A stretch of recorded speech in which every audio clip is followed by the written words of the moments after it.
Pengalaman seram di kos angker. Saya adalah seorang mahasiswa baru yang baru saja pindah ke kota besar ini.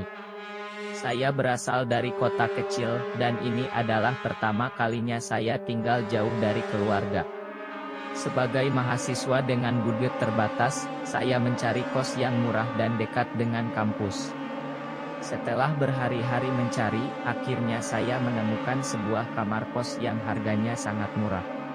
Terlalu murah untuk ukuran kota ini. Pemilik kos, seorang wanita tua yang ramah, mengatakan bahwa kamar itu baru saja kosong. Saya tidak berpikir panjang dan langsung menyewanya. Saya tidak menyadari bahwa malam-malam saya setelah itu akan berubah menjadi mimpi buruk. Hari pertama saya pindah, semuanya tampak biasa saja. Kamarnya kecil, tetapi cukup nyaman. Ada satu kasur tipis, meja belajar, dan lemari tua yang berbau apek. Saya mencium aroma kayu lapuk bercampur debu, namun saya mengabaikannya. Namun saat malam tiba, saya mulai merasa ada yang aneh. Angin malam terasa dingin, meskipun jendela sudah tertutup rapat. Saya mencoba tidur, tetapi tiba-tiba saya mendengar suara langkah kaki di lorong. Saya berpikir mungkin itu penghuni lain, tetapi saat saya mengintip dari bawah pintu, lorong itu kosong. Saya mencoba mengabaikannya dan kembali ke tempat tidur. Namun, tepat ketika saya mulai terlelap, saya mendengar suara lain. Suara naas berat dan dekat. Begitu dekat seolah-olah ada seseorang yang berbaring di sebelah saya. Saya merasakan desiran dingin di tengkuk saya, dan aroma busuk yang menyengat mulai tercium. Dengan jantung berdebar, saya menyalakan lampu. Tidak ada siapa-siapa. Saya menghela napas lega, mencoba meyakinkan diri saya bahwa ini hanya imajinasi saya. Tapi saat saya menoleh ke arah lemari tua, saya melihat pintunya sedikit terbuka. Padahal, saya yakin sebelumnya sudah tertutup. Saya memberanikan diri untuk mendekat dan membuka pintu lemari itu sepenuhnya.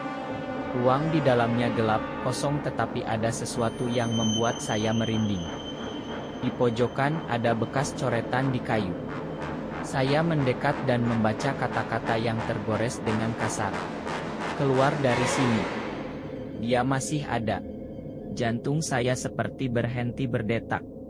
Saya mundur perlahan dan langsung menutup lemari itu rapat-rapat. Malam itu saya tidak bisa tidur. Saya hanya berbaring sambil menatap langit-langit, mendengarkan suara-suara aneh yang terus muncul. Kadang suara gesekan di lantai, kadang suara bisikan samar yang tidak bisa saya pahami. Saya menggenggam selimut erat-erat, berharap malam segera berlalu. Keesokan paginya, saya bertanya kepada ibu kos tentang penghuni sebelumnya. Wajahnya berubah pucat. Awalnya ia enggan menjawab, tetapi akhirnya ia mengakui bahwa kamar itu dulunya ditempati seorang mahasiswa yang meninggal secara misterius di dalamnya. Tubuhnya ditemukan membusuk di dalam lemari. Saya merinding. Tidak heran aroma busuk itu terasa begitu nyata semalam. Saya memutuskan untuk segera pindah. Saya tidak peduli soal uang sewanya. Saya hanya ingin keluar dari sana. Tapi sebelum saya sempat berkemas, malam itu suatu terjadi. Saat tengah malam, saya terbangun karena suara ketukan di lemari. Tok, tok, tok. Pelan tapi terdengar jelas di keheningan malam. Saya mencoba mengabaikannya, tapi ketukan itu semakin keras. Tok, tok, tok. Seakan sesuatu di dalam lemari ingin keluar. Dengan tubuh gemetar, saya bangkit dari tempat tidur. Saya hendak keluar dari kamar, tetapi tiba-tiba lampu berkedip dan mati. Dalam gelap, saya mendengar suara itu lagi. Kali ini bukan ketukan, tapi suara pintu lemari yang terbuka perlahan berderit. Saya tidak bisa melihat apapun. Tapi saya tahu saya tidak sendirian. Sesuatu ada di sana.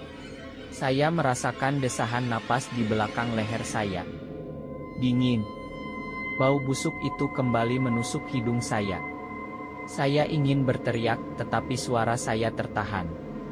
Lalu saya mendengar bisikan serak di telinga saya. Saya masih di sini. Saya berlari keluar kamar, membuka pintu dengan panik, dan langsung keluar dari kos itu tanpa membawa apapun. Saya tidak pernah kembali ke sana.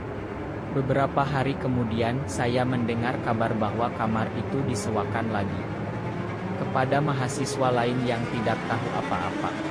Dan setiap malam suara ketukan itu masih terdengar.